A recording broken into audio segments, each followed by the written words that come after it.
Continuaremos en esta sesión abordando el libro La disolución del ego del doctor David R. Hawkins, pero antes vamos a introducir el estudio de ese libro con un libro del cual yo ya les he leído algunos apartados. Un libro que realmente es muy interesante, muy profundo. No les voy a compartir el título del libro. Quiero que nos enfoquemos exclusivamente en la obra que estamos abordando, además porque un libro de estos mm, es necesario estudiarlo siguiendo como unas directrices o teniendo una guía. Entonces, como no es el libro que estamos abordando, pues no vamos a entrar en detalle. Pero quiero leer una parte de este libro antes de iniciar o continuar con la disolución del ego.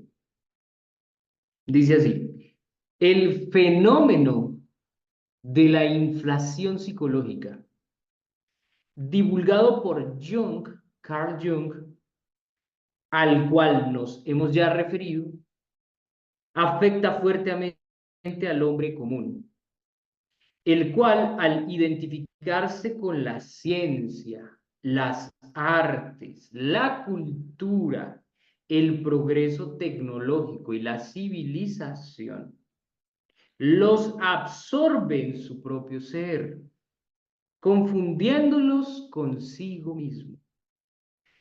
De esta manera pierde de vista a su propia persona y vive en un nivel de importancia y calificación que le es absolutamente ajeno y que corresponde en realidad a la suma total de los esfuerzos del hombre desde que éste existe sobre la tierra.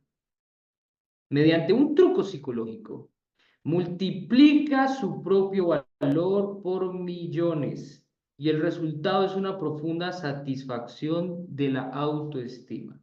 En ese sentido, no es una autoestima correspondiente a un proceso o correspondiente a un resultado de un proceso de autoconocimiento, sino que es una autoestima ficticia que está alimentada precisamente por todo lo que se menciona acá, que es las identificaciones que hacemos eh, con respecto, aquí lo menciona, a la ciencia, las artes, o sea, lo que he estudiado, el oficio que he aprendido, el progreso tecnológico, o sea, la civilización en la que vivo, mi interacción con la tecnología, ¿sí?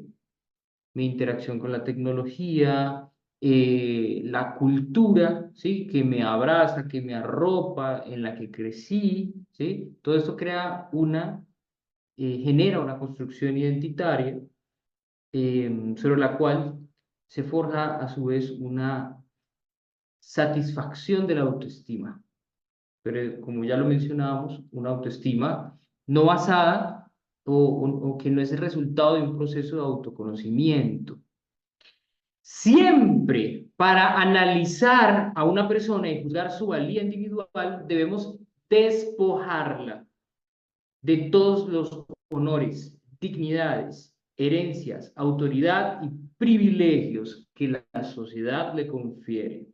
Ahora, esta es una invitación o es una alusión, esta alusión a analizar a una persona, bueno, eh, dado el caso que seamos nosotros terapeutas, como es el caso de muchos acá, aunque nos advoquemos a nuestro propio autoconocimiento, ¿sí?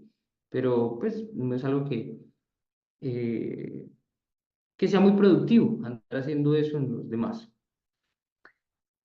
Por desgracia, nuestro análisis será muy desalentador. O agreguemos acá, nuestro autoanálisis será muy desalentador, ya que en la mayoría de los casos no encontraremos en el interior de este inflado al ser humano que bajo esta cobertura pretendemos hallar. Ha fallecido, devorado por la vida misma, o tal vez nunca ha existido. Es por eso que el sujeto siempre se esconde bajo numerosas máscaras y disfraces, ya que así pasa desapercibida su absoluta insignificancia.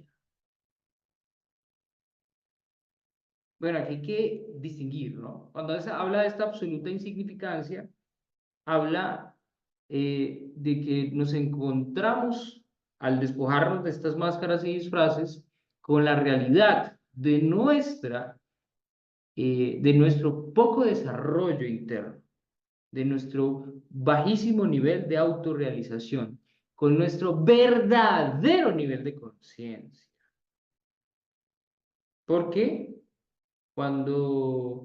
Y ahora, la otra perspectiva es que al caer los disfraces, al caer las máscaras, al estar en un trabajo constante, pues lo que descubre uno es una naturaleza, ¿sí? Una naturaleza no egoica, una naturaleza trascendental, ¿no? Pero digamos que esto es procesual. Uno no puede llegar al reconocimiento y a la realización de esa naturaleza esencial sin primero desilusionarse.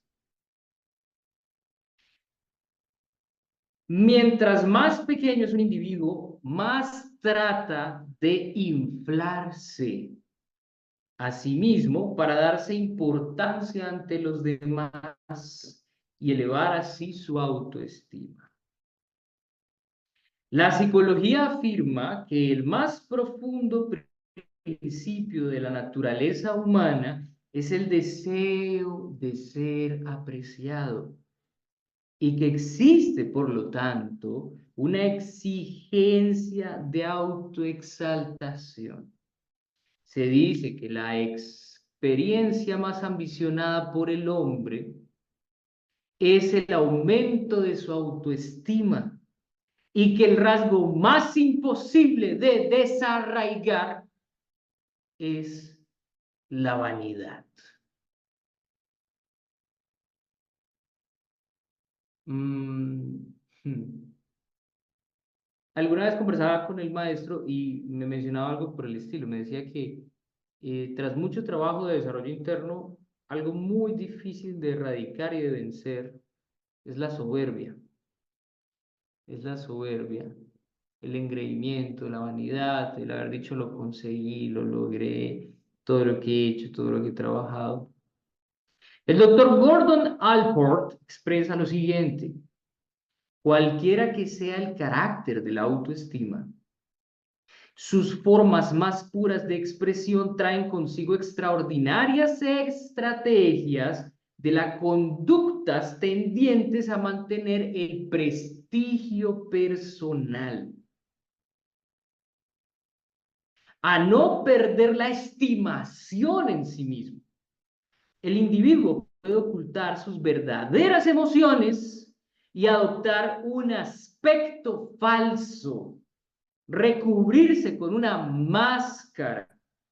La persona que resulta de esta actitud protege al sujeto de heridas narcisistas. Lo más espectacular es la capacidad que tienen los hombres de engañarse a sí mismos en interés de la autoestima. Las técnicas de autoengaño, aquí hay algo muy importante a tener en consideración para distinguir estos dos tipos de autoestima. Y es que esta autoestima es una autoestima prefabricada. En cambio, la autoestima resultante del proceso de autoconocimiento es una autoestima espontánea. Entonces, la una es una flor artificial y la otra es una flor natural.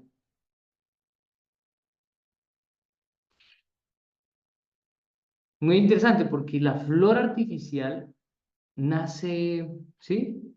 Prediseñada. En cambio, la flor natural germina, crece, evoluciona, se transforma. ¿Sí? La semilla de esa planta que dio como origen a esa flor tuvo que permanecer en la oscuridad de la tierra. La analogía es muy hermosa. Las técnicas, continúa acá citando al doctor Gordon Allport, las técnicas de autoengaño son muchas y se agrupan bajo la denominación general de racionalizaciones. El razonamiento descubre las causas reales de nuestros actos. La racionalización encuentra buenas razones para justificarlos. Voy a volver a repetir eso porque me parece muy interesante. Aquí hay una diferencia entre razonamiento y racionalización. Entonces, repito, el razonamiento descubre las causas reales de nuestros actos, las causas reales de por qué nos comportamos como nos comportamos. Y la racionalización encuentra buenas razones para justificarlos, esos actos. Aquí ya termina la cita este autor y luego continúa. Podemos advertir cómo el individuo mismo, en lo que a su propio yo se refiere, trata por todos los medios posibles de poner la mayor distancia entre ese yo y la realidad que lo circunda. Mientras más amortiguadores existan entre el sujeto y las vivencias, o sea, su realidad, su contexto, sus experiencias, más apaciblemente dormirá, ya que se alejará sustancialmente de la realidad, percibiéndola a lo lejos, como una vaga sospecha a través del tejido de sus mecanismos protectores.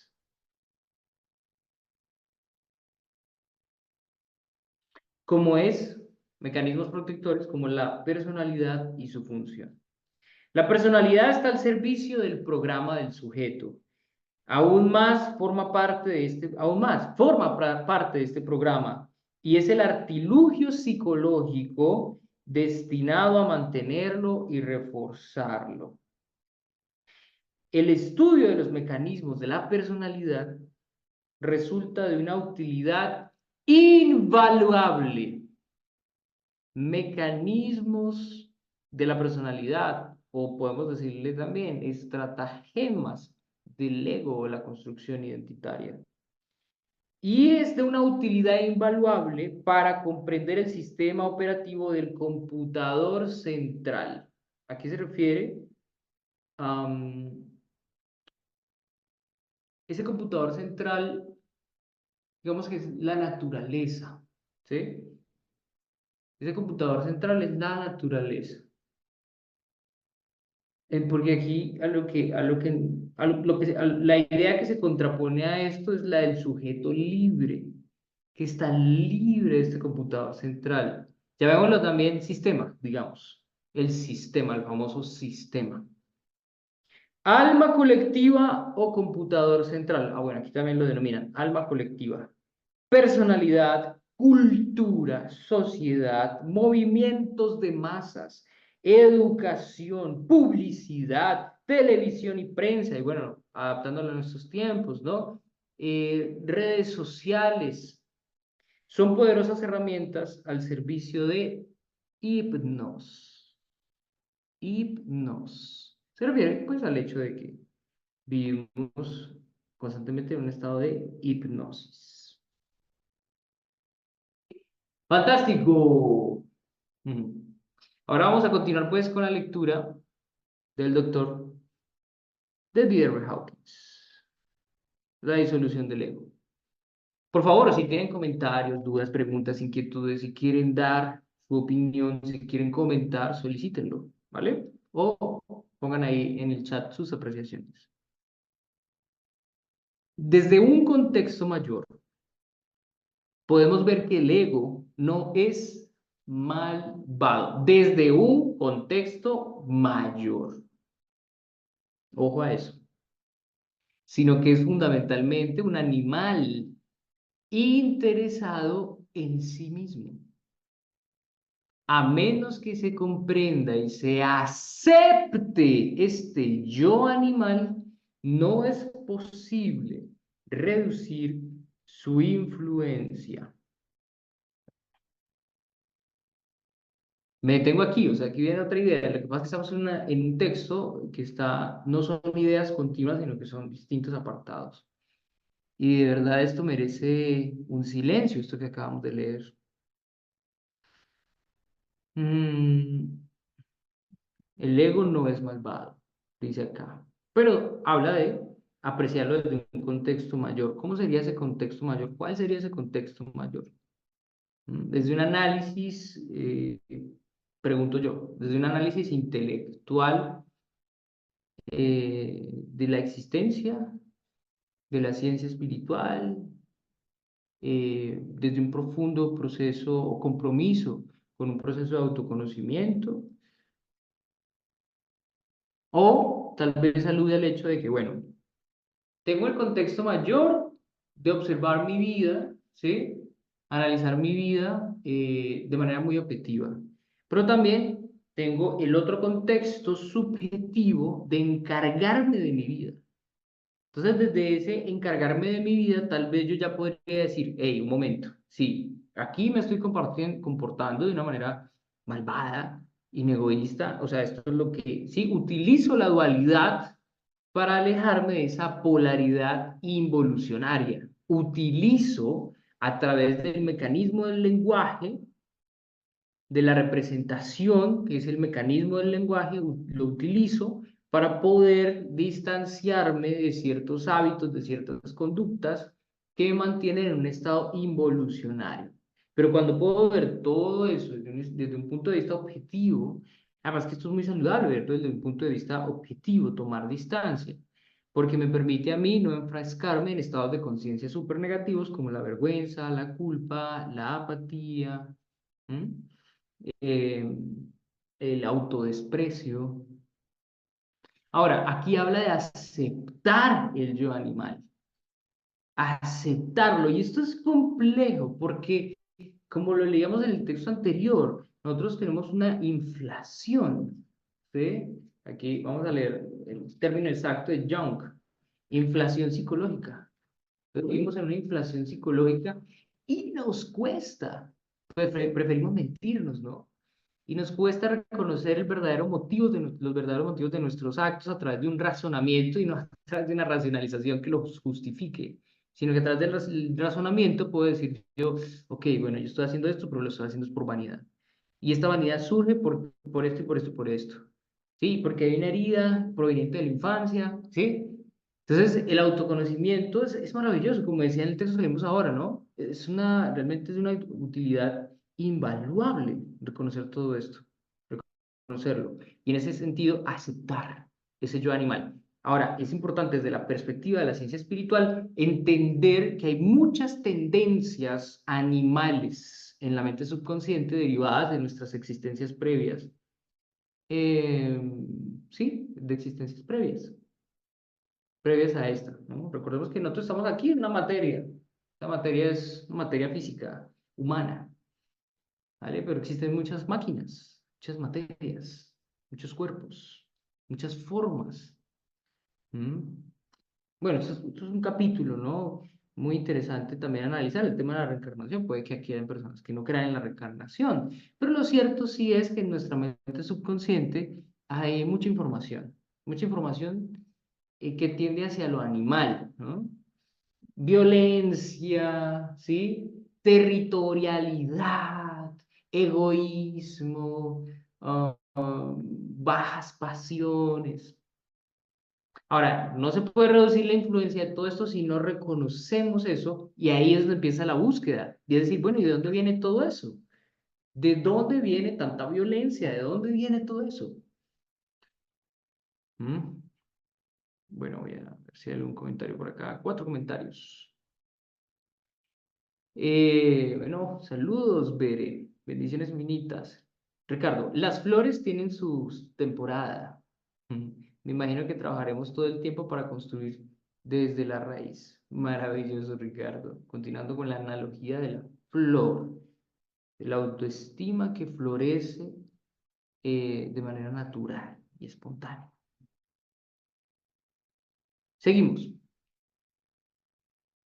Curiosamente, el agarre del ego se debilita mediante la aceptación, la familiaridad y la comprensión compasiva.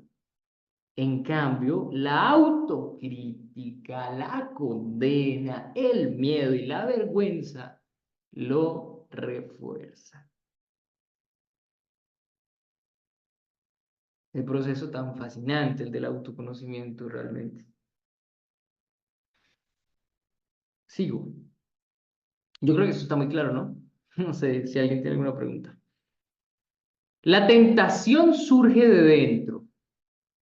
No es sino el deseo de experimentar la compensación del ego y la satisfacción de un impulso, aunque solo sea una curiosidad o algo que se quiere. La tentación. Bueno, la tentación ahí en ese sentido también puede ser una ventana de posibilidad, una ventana donde podemos indagar un poco más acerca de la naturaleza del ego, la naturaleza del deseo. Aquí dice, no es sino el deseo, es un deseo. ¿De qué? De experimentar la compensación del ego. Es decir, hay una tendencia ahí. Hay una tendencia.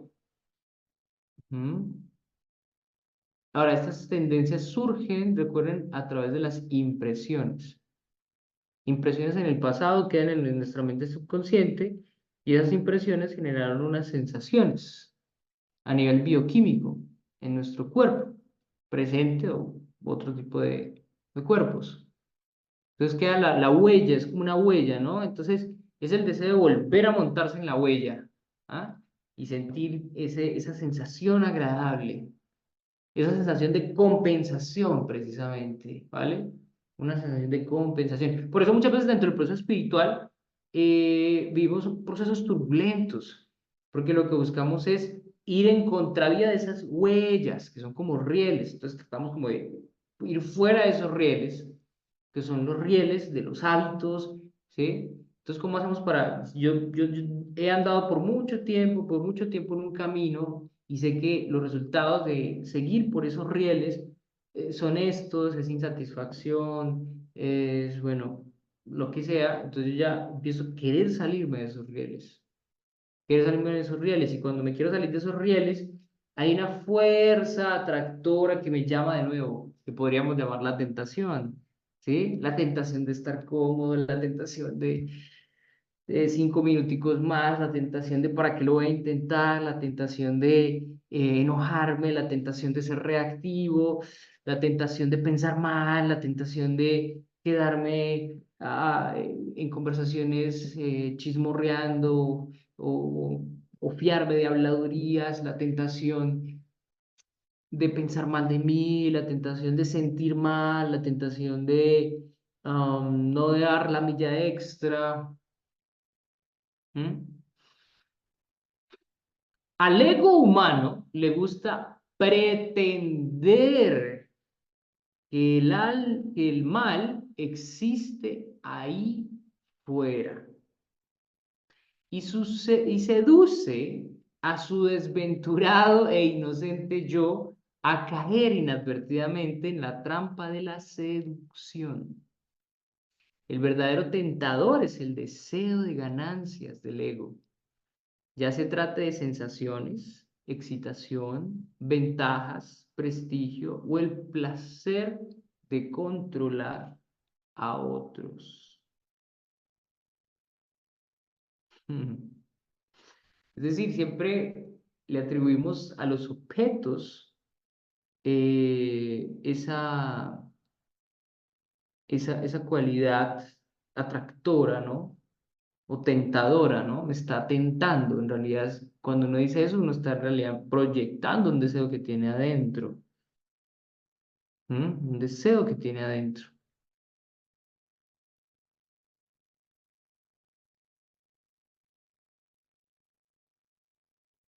Hay una, hay una enseñanza que leí hace unos días de un libro muy bello, eh, que son ideas expresadas por estudiantes de un maestro eh, que se llama Ramakrishna Paramahansa. Entonces, pues un escrito, es un libro donde hay como apartados de ese maestro, perdón, es un libro que tiene apartados de ideas, o tiene como ideas y frases de sus discípulos, los estudiantes. Y en una habla acerca de el deseo entra con potencia, ¿no? Entonces, cuando uno tiene la capacidad de observar el deseo y experimentar su impulso, ¿sí? Uno experimenta el impulso del deseo, pero uno se mantiene atestiguando ese impulso, el deseo, ¿sí? Viene el deseo con todo su poder y se aleja. Ahora, si uno se involucra en el deseo, ¿sí? A través de ideas, ¿sí?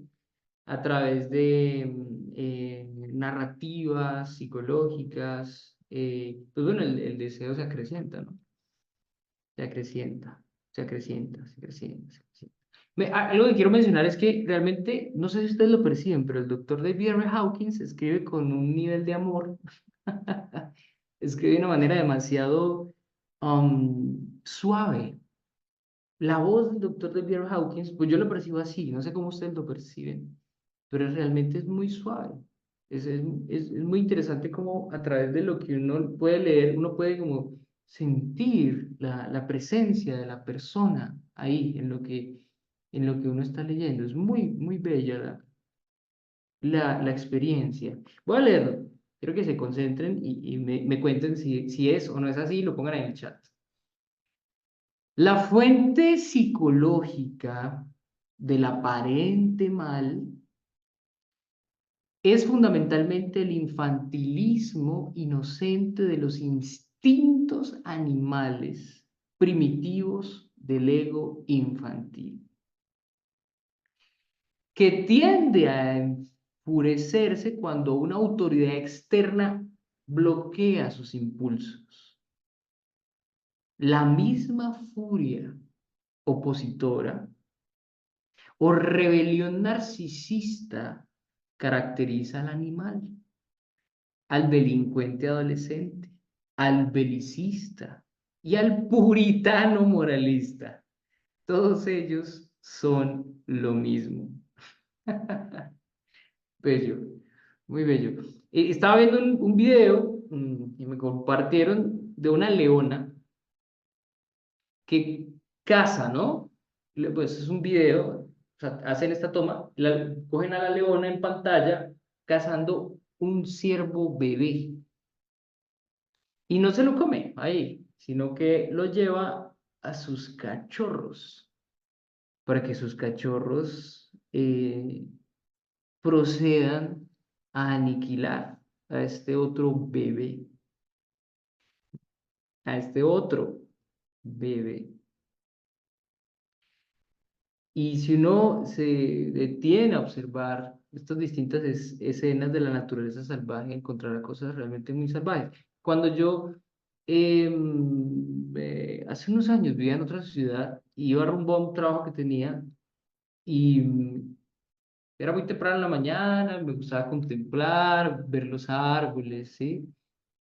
La naturaleza en medio de la ciudad, y vi una ardilla, y la ardilla vi su recorrido, su juego por entre las ramas de un árbol, el tronco y demás, y de repente la veo haciendo su juego, que las ardillas parece que estuvieran todo el tiempo jugando, hacia un nido que había en una rama, y llega allá, y yo observé sin ningún tipo de expectativas o pensando nada, y vi como la ardilla cogía un huevo del nido, le quitaba la cáscara y se percibía claramente el bebé pájaro.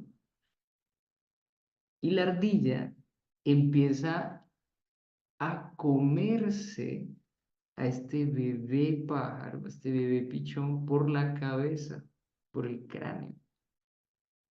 Realmente es una escena, fue una escena muy grotesca, mm, muy grotesca. Y lo increíble era que viniera de una ardilla. O sea, cuando uno ve una ardilla, uno piensa, qué hermosa la ardilla, ¿no? Dios, qué tierna la ardilla, qué dulce la ardilla. Después de eso, es una escena muy difícil de borrar de mi mente, ¿no? Pero no en un sentido, pues, que me atormente la imagen, pero es que fue muy impactante, ¿no? Muy reveladora acerca, pues, de la naturaleza cruel, ¿no? Y por eso aquí habla, dice, eh, dice infantilismo inocente, porque habla de la fuente psicológica del, y dice, aparente mal. Es fundamentalmente el infantilismo inocente de los instintos animales. E incluso si uno mira un bebé también tiene cierto grado, uno lo ve y tiene eso. Mi hijo cuando tenía 1 año y medio, 1 año, llevamos un pollito a la casa. Y uno, pues mi hijo era un bebé, ¿no? Y sin ninguna consideración cogía el pollito y si no es porque estamos nosotros presentes, lo mata de una palmada, ¿sí? De una patada, de un pisotón. Entonces dice, infantilismo inocente de los instintos animales primitivos del ego infantil, que tiende a enfurecerse cuando una autoridad externa bloquea sus impulsos. Entonces ahí se podría hacer un estudio del origen de la ira. El origen de la ira tiene que ver con, y eso me hace pensar mucho en los dramas de nosotros como seres humanos, ¿no? Entonces, una autoridad externa bloquea mis impulsos. Por ejemplo, alguien mm, me es infiel, o sea, decide estar con otra persona, ¿no? En lugar de conmigo. Entonces hay un impulso, ¿sí? Infantil, inocente de los instintos animales primitivos relacionado con que lo mío es mío y usted es mía, ese cuerpo es mío y usted me debe querer solo a mí, ¿no? Aquí poniendo el ejemplo de la infidelidad, pero se puede dar en muchas cosas, en muchas situaciones, en muchas circunstancias, en muchos contextos que ustedes mismos, pues, estoy seguro que ustedes mismos pensarán y harán ese autoanálisis en sus vidas, ¿no? Y luego dice, la misma furia opositora o rebelión narcisista caracteriza, y mire, lo pone en el mismo, en la misma línea, qué interesante. Esa misma furia opositora o rebelión narcisista, cuando una autoridad externa me dice que no puedo hacer lo que yo estoy impulsado, ¿sí? O determinado a hacer por instinto, la misma furia se caracteriza al criminal, al delincuente adolescente, al belicista y al puritano moralista. Todos ellos son lo mismo, son lo mismo. Interesante. Bueno, no va a ser más larga la sesión, la vamos a dejar hasta acá. Fascinante este tema del ego a la luz de estas dulces y hermosas palabras del doctor David R. Hawkins.